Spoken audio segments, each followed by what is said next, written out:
What's popping? Let's get down to business. We got a lot of shit to take care of. I don't know if there's going to be a morning show tomorrow. Wednesday, I go for my surgery. So, morning show may be taking a hiatus. Maybe till Monday. Depends how I feel. If the right leg got to be done, it may not as be bad as the left one. But that's not what you want. Let's get down to business. Mob stories. All right? Whitey Bulger from the mean streets of Boston. Go get your father's car. All right, let's not even waste no time. You know what I'm saying? I got shit to do, people to see. Come on now. What happened to the Bureau of Prisons probe into Whitey Bulger's murder? The family of Whitey Bulger, James Whitley Bulger, the notorious gangster snitch, desgraciado. Like I said, gangster snitch, desgraciado. And even Stevie from Britain says you're fucking grass. How's that, Stevie? We have a fucking grass, mate. A fucking canary. And he's a bloody fucking singer, even. We have a little grass. I wonder if they say grass because it's like a grass, like a snake in the grass. We have a fucking grass. The first time I heard that word be used for snitch was in Rock and Roller, the movie by Guy Ritchie, right? Anyway, let's get back to business. The family of James Whitey Bulger, the notorious gangster snitch, disgracia, was murdered almost 1 year ago, allegedly by two men with organized crime ties, will file a 200 million wrongful death claim against the government over the brutal prison house murder in West Virginia last October. The family said the legal filing was to learn the reasons why the 89-year-old was beaten to death within 24 hours after his arrival in general population at U.S. Penitentiary Hazleton. One of the suspected killers allegedly confessed to murdering Bulger. Bulger was killed in his cell at the notorious Hazleton lockup on October 30, 2018. He died minutes after he suffered blunt force injuries to the head, according to his death certificate. He was buried in St. Joseph Cemetery in West Roxbury. Hank Brennan, an attorney for Bulger, this week sent a statement to the Wall Street Journal noting, "We believe that James Bulger was deliberately placed in harm's way. There is simply no other explanation for the transfer of someone in his condition and inmate status to be placed in general population of one of the country's most violent federal penitentiaries." Bulger's siblings seized control of the dead brother's estate. The claim would be subject to demands for restitution to Whitey's many victims. In the summer of 2011, after FBI agents arrested James Whitey Bulger and his companions Catherine Gregg at their hideout in Santa Monica, California, they located $822,000 stuffed inside the wall, which was reportedly split up amongst loved ones. Stevie Davis, whose sister Deborah was killed by the Bulger gang, said he's ready to fight every last member of Whitey's family for every last dime. The guy was evil. What do they have to gain? All this corruption has to stop. The feds had to move in to shut him up. You don't put a guy in prison with a bunch of enemies. I'm glad he got it the way he did. That's the way he gave it, Davis added. There are lawsuits against him, so those will continue on if the Bulgers see any money. My mother had a $20 million lawsuit against him.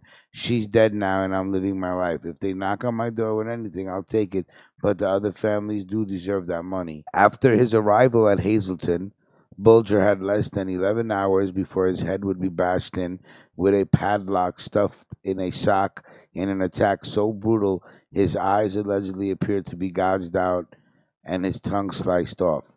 The alleged killers were inmates of his housing unit and had gone to their dining hall for breakfast after morning lockdown.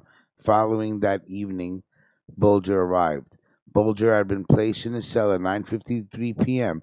and after rising from the Coleman Penitentiary in Somerville, Florida, and at 8:21 a.m. the next morning, he was pronounced dead. As per death certificate, the cause of death was homicide. The death certificate also noted that Bulger had been assaulted by others in his prison cell. Law enforcement officials with knowledge of the matter named Paul J. DiCollegiero and Fotios Freddy Gias as participants in the attack, but both were put in solitary confinement with two other suspects. Sean McKinnon, and Felix Wilson. Wilson, who suffers from mental illness, had no known connection to organized crime, had shared a cell with Bulger at the United States Penitentiary in Hazleton, West Virginia, hours before the infamous criminal's death. Wilson was set to be released from prison this year. He had been serving a 30-month sentence after he was stopped for riding a bicycle on the wrong side of the road and police found a gun. That's a fucking loser. McKinnon, meanwhile, shared a cell with Gias. McKinnon was convicted of stealing firearms and is serving an 8-year sentence, and he has not been linked to a specific crime as per reports. The news also noted that McKinnon, who is from Vermont and had no known mob ties, had been locked up at the Hazleton since 2016 as he remained confined to his cell for roughly 23 hours a day since last October. Gias, a convicted associate of the Genovese crime family Springfield crew, is serving a life sentence for the 2003 gangland killing of Adolfo Big Al Bruno, who had been the boss of the Genovese crime family Springfield crew. Gias, his brother Ty, and former Bronx based Genovese acting boss Arthur Artie Negro were all tried and convicted for the murder, amongst other crimes. Negro died earlier this year while serving the sentence. Daniel D. Kelly, a lawyer who represented Gias for years, told the Times that the convicted New England hitman has a particular distaste for cooperators. He added that Gia's feeling was so strong that during his trial for the 2003 murder of the leader of the Genovese crime family in Springfield, Massachusetts, he rejected a plea deal that would have allowed him to avoid a life sentence. Di Cologero was a member of a violent New England mafia affiliated crew run by his uncle. Paul is serving a 25-year sentence for racketeering and conspiracy, and his family was eagerly anticipating his slated release date. Bulger threatened Paul's uncle and other members of the DiCologero family. Last November, the Boston Globe noted, the mean streets of Boston, that while DiCologero had never crossed paths with Bulger before the latter's arrival at the West Virginia prison, there was bad blood between their families. DiCologero's brother confirmed in a telephone interview, Paul's brother, Derek Monroe, said that his uncle Paul A. DiCologero had called him from the Kentucky prison where he's serving a life sentence for murder and claimed that Bulger had once put contracts on members of the DiCologero family. Whitey and my brother never personally interacted, but my uncle said there's an issue, that at one point Bulger had a contract on the uncle and his family.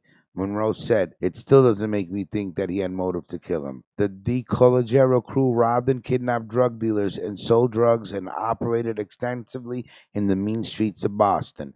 In 1989, the crew reportedly threw in with Boston mobster Robert F. Carosa, aka Bobby Russo, who led an internal rebellion against the leadership of the Providence-based Patriasa crime family. Carosa, his stepbrother and consigliere Joseph Jr. Russo, and Vincent Ferreira challenged boss Raymond Patriasa and Francis Cadillac Frank Salemi. The Civil War lasted until 1996 and claimed more than a dozen lives. Some news stories about the Ticologero crew describe it as an independent group. That's because Paul A. Big Paul DiCologero, boss of the crew, was acquitted in a 1997 indictment for war crimes and continued to run his crew after he won the indictment.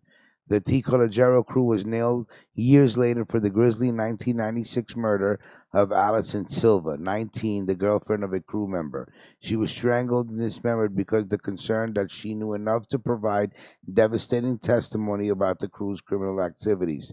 The FBI and the U.S.